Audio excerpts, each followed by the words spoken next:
सर्वयोनिषु कौन्तेय मूर्तयः सम्भवन्ति यः तासां ब्रह्म महद्योनिरहं बीजप्रदा पिता।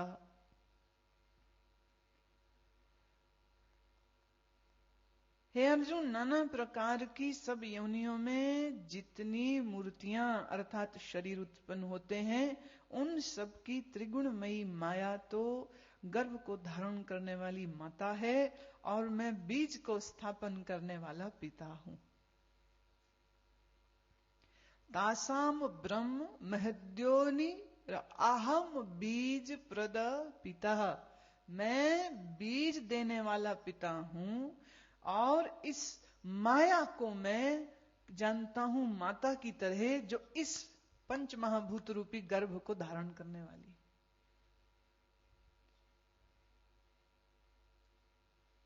तो कबीर साहब का अब पद मैं लेती हूं, जिससे तुम्हें ये समझ आए कि क्या गीत गाया कबीर ने।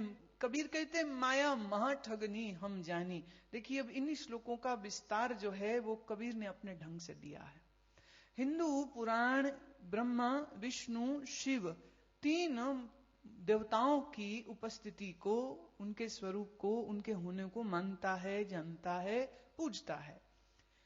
कबीर कहते हैं ये माया बहुत बड़ी ठगनी है, महाठगनी है, सबसे बड़ी ठगनी है और इसने कितने ही लोगों को फांस रखा है। माया महाठगनी हम जानी, निर्गुण फांस लिए डोले, बोले मधुरी बाणी। ये इसने निर्गुण को भी फांस लिया, ब्रह्म को भी फांस लिया। ब्रह्म का बीज स्वयं में धारण करती है ना, तो निर्गुण ब्रह्म को भी उसने फांस लिया अपनी मधुर मधुर वाणी बोल करके। तो केशव के कमला होए बैठी, विष्णु केशव के घर में इसी माया का नाम है लक्ष्मी।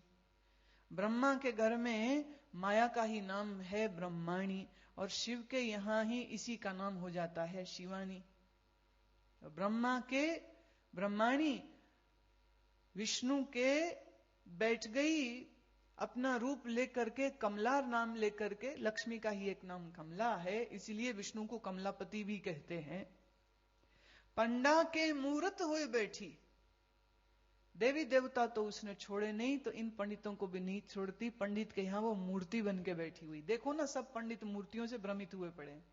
खुद तो भ्रमित है ही, पूरे संसार को भ्रमित करते हैं। आओ आओ आओ, ये मूर्ति को देखो, ये मूर्ति ही भगवान है, मूर्ति ही भगवान है और ये मूर्ति तुम्हें सब कुछ दे सकती है। के लिए पंडित की बुद्धि को भ्रमित किया किसने? मूर्त ने। मूर्त क्या है? माया ही मूर्त बन के बैठ गई।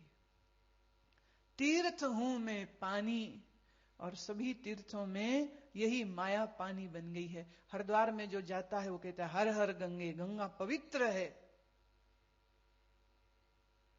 वृंदावन जाता है कहता है यमुना पवित्र है। इलाहाबाद जाता है कहते त्रिवेणी पवित्र है।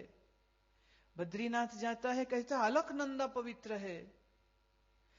तो सभी नगरों, इलाकों में कोई ना कोई ऐसी नदी होती है जिसको कुछ मनुष्य पवित्र जानते हैं और समझते हैं इसमें स्नान करने से हमारे पाप दूर हो जाएंगे, हमें स्वर्ग मिल जाएगा।